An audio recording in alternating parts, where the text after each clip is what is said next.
Well, it's Uncommon Fossil, and Pokemon has released in advance what the two decks are going to be on the Battle Pass, both the basic and the premium Battle Pass, when it resets next week with the release of Paradox Rift. They are both featuring cards from Paradox Rift, so pleased about that. And I figured I'd just take a couple of minutes to let everyone know what it is. I will provide in the description below a link to this web page so you can see the exact 60. I'm just going to give a quick overview of some of the deck briefly, and then talk about the new cards. I'll wait till next week when we actually get the deck in hands, so to speak, to actually go over it in detail, right, about how the deck all works together. But what they provide for us, this is on the basic Battle Pass. We get a Roaring Moon EX deck. They provide us the exact 60 that will be in the deck, and then they provide for us down below that what you're going to unlock as you go through the Battle Pass. By the time you finish Tier 16, you'll get this set of extra cards. The highlighted cards are the ones they suggest removing from the deck, I think, to slot in the new cards. Anyway, and then we have this Gholdengo EX deck. That is what's on the Premium Battle Pass. Again, similar thing to the starting 60. The cards that we're going to get as things go on, the cards to remove. I've paused there before because I just noticed, like, we're getting Dark Patch, but we also have Dark Patch in the starter deck. I guess it's a different art of it, if you care. I guess you can swap out the arts, right? It's highlighted to be removed. Then you're putting in Dark Patch from Lost Origin instead. Anyway, I guess that's just a cosmetic move. That just puzzled me there. I do want to point out that I'm a budget player. I talk about how to navigate lives as a budget player. The biggest thing I do is I preach patience. You don't spend your resources until you've unlocked everything in the Battle Pass that you're going to get, because that you'll get a lot farther for sure with it. I know we want to play all the new cards immediately. The only way to do that, I think, though, and get access to a lot of decks is to pay money.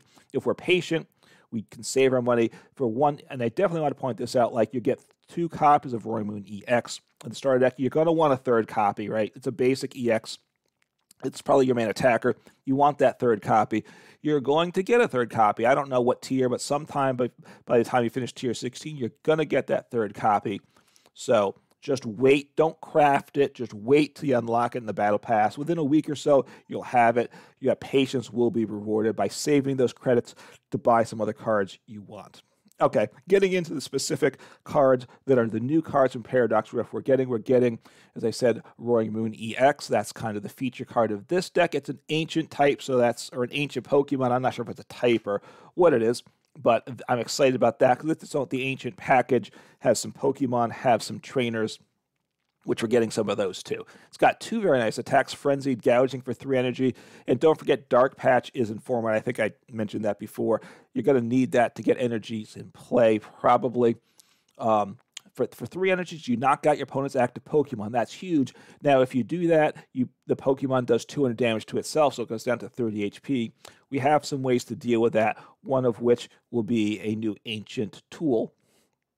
But even if you're trading even for even, being able to one-shot a Charizard EX, even if we're giving up our Roaring Moon 2 prizes the next turn, is a trade that very well may be worthwhile. And then it has Calamity Storm for 3 energy. It does 100, but if you discard the stadium from play, which you have a choice of that, of course, there has to be stadium play to start with, it does 120 more, so it does 220, which can knock out a lot of basic Vs and EXs for it, and bumping a stadium. Now, whether that's a good thing to bump the stadium or not, you'll have to decide the ins and outs of that. Then it also has Brute Bonnet, 120 HP basic dark Pokemon, another ancient Pokemon. It's got the ability Toxic Powder. Once during a turn, if this Pokemon has an ancient booster energy capsule attached, and we do get that card in this deck, you may make both active Pokemon poison. So that's a nice feature that's going to be part of this deck as an option to use. And then the attack here isn't great, but for a single prizer, it does 120 for 3. The 3 energy cost isn't great. It does 120, and then you can't attack the next turn. So I'm not sure you're going to want to attack with it, really, but you want it there for the ability. We get more Pico from the new set as well.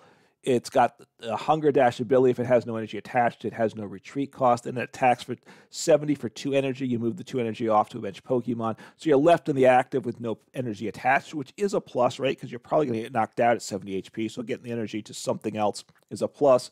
Or if you don't get knocked out, but you're left in the active, you no longer have energy, so you can retreat for free. How useful it'll be in the deck, not sure, but gives us some options there. Then a couple trainer cards come in this deck too. Professor Sada's Vitality, Ancient Supporter. You choose up to 2 of your ancient Pokemon, can be active or benched, and attach a basic energy card from your discard pile to each of them. If you do that, attach any energy that way, you draw 3 cards. Similar to Welder, but different, of course, obviously, right? It's coming from the discard pile, so that's quite nice. Drawing 3, maybe it's more like Melanie. You know, depending what you want, but that's quite nice. Energy acceleration is good. You can't go to the same Pokemon with 2 energy, but getting energy accelerated, drawing 3 cards, a really nice supporter. Looking forward to playing that, so I'm glad we're getting that. We also get Earth in the Vessel with it. You can only play this card if you discard another card from your hand.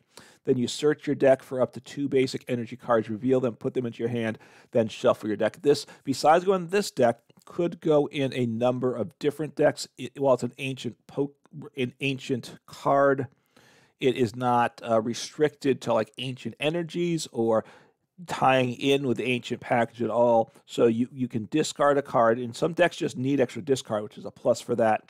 And then also searching for 2 energies rather than 1 is a very nice option. So this is a nice card for this deck, but also for other decks to slot in as an option. So very happy to be getting this. And then Ancient Booster Energy Capsule. Of course, it's an ancient card. It is a tool card. The ancient Pokemon this card is attached to, so it can only get attached to ancient Pokemon. Gets plus 60 HP. Recovers from all special conditions. It can't be affected by any special conditions. So plus 60 HP, that's quite nice. So we go back to our Roaring Moon EX, it becomes 290 HP. That is very nice, right? So we're above that 280 number. That's kind of the magic number. And it recovers special conditions. It can't be affected by special conditions because, as you remember, we have this Brute Bonnet, which wants to get the tool, the Ancient Booster Energy Capsule tool attached. It poisons both actives, but we don't probably want our own active Pokemon poisoned. So we are immune to that if our active Pokemon has this tool attached. So a nice little set of cards. Look forward to trying out the deck and seeing how it works. Then the Gholdengo deck, EX deck, which is on the Premium Battle Pass. There's less of the new cards in it, but Gholdengo is a nice card. It's got an ability coin bonus. Once during a turn, you may draw a card. If this Pokemon's active spot, you may draw 1 more card. So draw 2 in the active. Obviously, you've got to get out of the active if you don't want to attack, although attack is not quite nice too, but drawing an extra card per turn, very good. Of course, it's shut off by Path, so we're relying on Path. Path may just be on the increase as this set comes out. We'll see, but drawing cards is good for sure. This is a Stage 1 Pokemon, and then its attack for 1 metal, Make It Rain. It does 50 damage. You discard any number of basic energy cards from your hand that does 50 damage for each card you discard this way. So a lot like Baby Blacephalon, if you remember that, when that was in format several years ago. 50 damage per energy card discarded. So we need to get those energy cards into hand. We have some different ways to do that. It also says just energy card, right? Basic energy, so it can't be special, but it doesn't. It's a metal type with a metal attack cost just of 1, and it is an evolution, which means you could share it too, right? I like that a lot, and but it doesn't have the metal energy we discarded. We could have a different type of energy in the deck as well. So I like this a lot. Very appealing for the ability, and even as an attacker, right? So we'll see how strong that is. But glad to get that. The Gimme Ghoul is the basic that the Gholdengo EX evolves from. The first attack is a Call for Failing, which is nice, but it only searches for 1 energy. It searches for 1 basic Pokemon. It's not 2, so it's not going to be something you're really going to want to use much at all. And then we get the Tulip Supporter, and this is an improvement on Clara, if I'm reading it correctly. You put up to 4 in any combination of Pokemon and basic energy cards from your discard pile into your hand, right? Clara, which is used in several decks now, up to 2 Pokemon and or up to 2 energy here. It's 4 in total, which is the same as Clara, but it can be any combination of Pokemon and energy. So it could be the 2 and 2, like with Clara. It could be 3 and 1, or 4 of 1 and none of the other. So Tulip will be nice in a number of decks.